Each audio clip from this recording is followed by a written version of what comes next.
বন্ধুরা, আজ 24শে আষাঢ় 9 জুলাই 2024 মঙ্গলবার।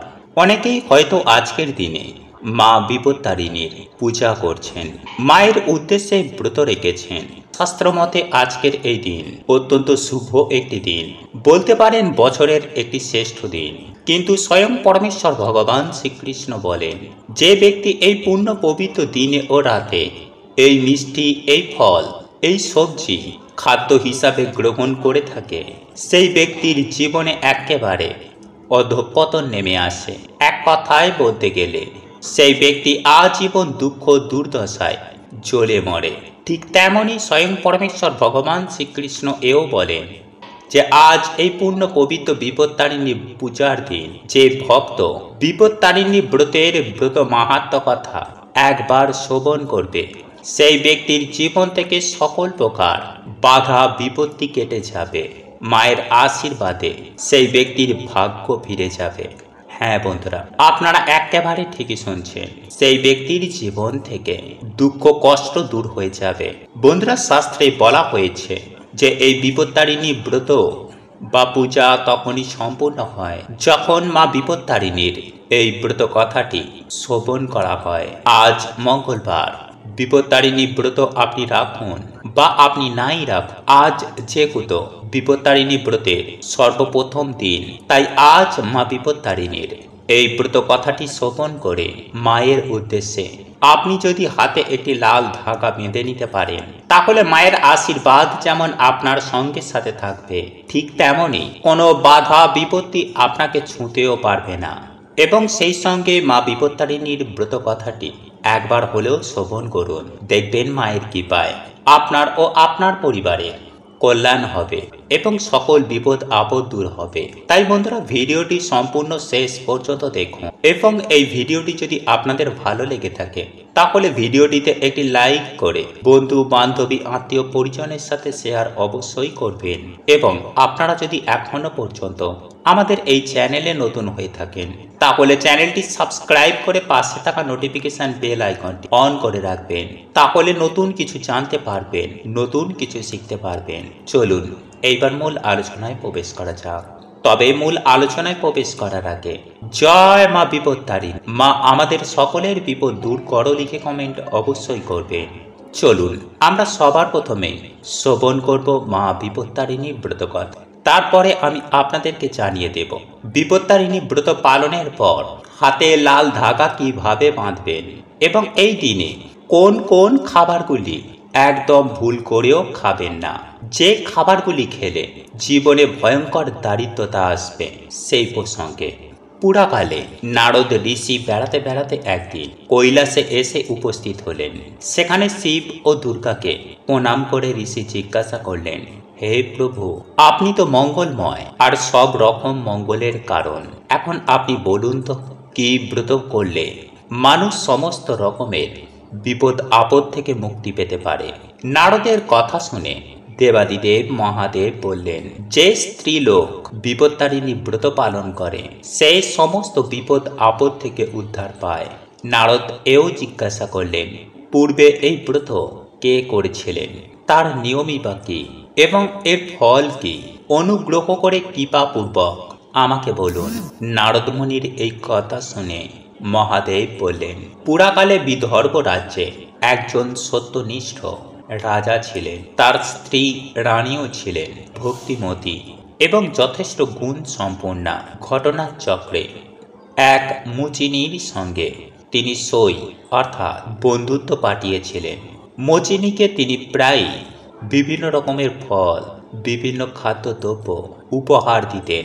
মুচিনী খুবই গরিব ছিল, তবু তার খুব ইচ্ছা রানীকে কিছু দেয়। রানী রোজই বলে, একদিন আমি তোমার কাছ থেকে চেয়ে নেব, কিন্তু চাওয়া আর হয় না। হঠাৎ একদিন রানী বললেন, তোমরা তো গো মাংস রান্না করো, একদিন একটু নিয়ে এসো, দেখবো কিরকম হয়। মুচিনী রানীর কথা শুনে খুবই খুশি হলো।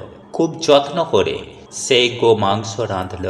তারপর কাপড় চাপা দিয়ে রাজবাড়িতে এনে রানীকে বলল, এই যে রানীমা, দেখুন আমি গো মাংস এনেছি, রানী সেই গোমাংস ঢাকাঢুকি দিয়ে নিজের ঘরে লুকিয়ে রাখলেন। এদিকে মুচিনি গোপনে গোমাংস আনলো বটে, তবে রাজবাড়ির একটি চাকর তা দেখতে পেয়ে গেল। সেই রাজাকে এসে সব কথা বলতেই রাজা এসে রানীকে বললেন, মুচিনি তোমাকে কি দিয়ে গেছে? যদি আপত্তিকর সে কিছু রেখে গিয়ে থাকে তাহলে আমি তোমার শিরচ্ছেদ করব। শীঘ্রই আমাকে দেখাও। রাজার এইরূপ ক্রোধ দেখে রানীর অত্যন্ত ভয় হলো। কাঁপতে কাঁপতে রানীমা বললেন, আমার ঘরে নানান রকম ফলমূল আর ফুলই আছে প্রভু। রাজাকে এই কথা বলার পর রানী মনে মনে মা দুর্গাকে খুব ডাকতে লাগলেন। রানীমা মনে মনে বললেন, হে মা বিপত্তারিণী, আমি আজ খুব বিপদে পড়েছি, আমাকে আশ্রয় দাও মা। এই বিপদ থেকে আমাকে উদ্ধার করো মা। আমি সারা জীবন তোমার ব্রত পালন করব। রানীমায়ের প্রার্থনায় দেবী সন্তুষ্ট হয়ে অভয় দিয়ে বললেন, তোমার স্তবে আমি সন্তুষ্ট হয়েছি। তোমার ঘরে যা ছিল সেটা এখন ফল মূল হয়ে গেছে। তুমি এখন সেগুলি রাজাকে গিয়ে দেখাও। রাজা খুবই সন্তুষ্ট হবেন। মা দুর্গার কথা মতো রানীমা ঘরে গিয়ে দেখলেন যে চুপড়িতে গোমাংসের বদলে রয়েছে এক রাস ফলমূল। রানীমা তখন এই সব কিছু এনে রাজামশাইকে দেখালেন, আর রাজাও খুব সন্তুষ্ট হলেন। মা বিপত্তারিণী দুর্গার কৃপায় রানীমায়ের বিপদ কেটে গেল। মায়ের কাছে দেওয়া কথা মতো রানী প্রত্যেক বছর এই সময়ে মঙ্গলবার ও শনিবার দিন বিপত্তারিণী ব্রত রাখতে শুরু করলেন। 13 রকমের ফল, 13 রকমের ফুল, 13 গাছা লাল সুতো, 13 রকমের নৈবেদ্য মা বিপত্তারিণীর উদ্দেশ্যে নিবেদন করল। পূজার শেষে যথাযথ দক্ষিণা প্রদান করে 13 গাছার লাল সুতোর প্রত্যেকটিতে 13টি গিঁট বেঁধে পরিবারের সকলের হাতে বেঁধে দিল, স্ত্রীলোকের বাঁ হাতে আর পুরুষের ডান হাতে।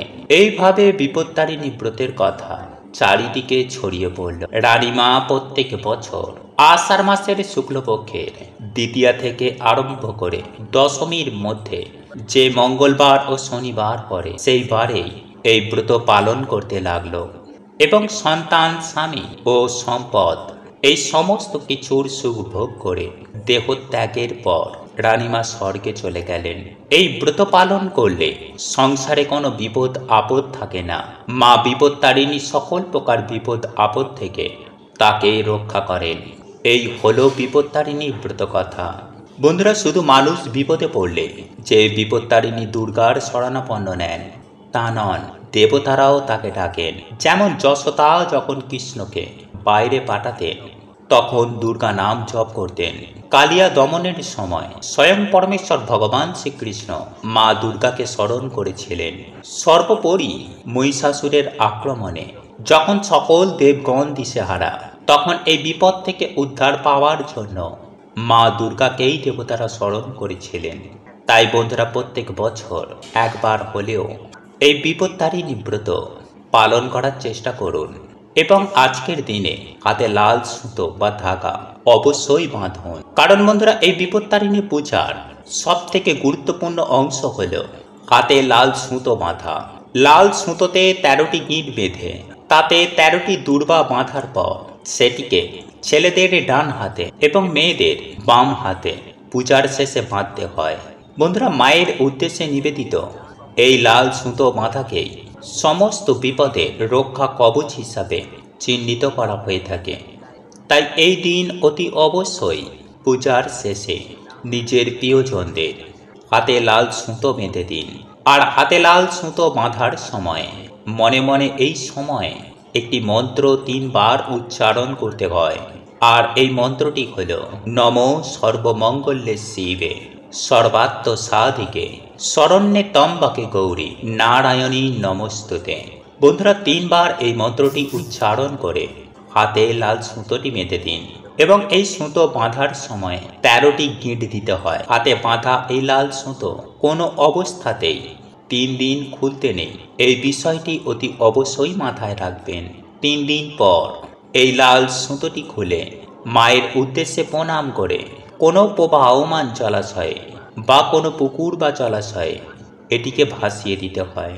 বন্ধুরা, বিপত্তারিণী পূজার সময় এই বিষয়গুলি অবশ্যই মনে রাখা প্রয়োজন যে বিপত্তারিণী পূজার দিন পরিবারের বাইরে কাউকে টাকা ধার দেবেন না বা টাকা ধার করবেনও না, কারণ এটা বিশ্বাস করা হয় যে এই সময়ে প্রদত্ত টাকা ফেরত আসে না।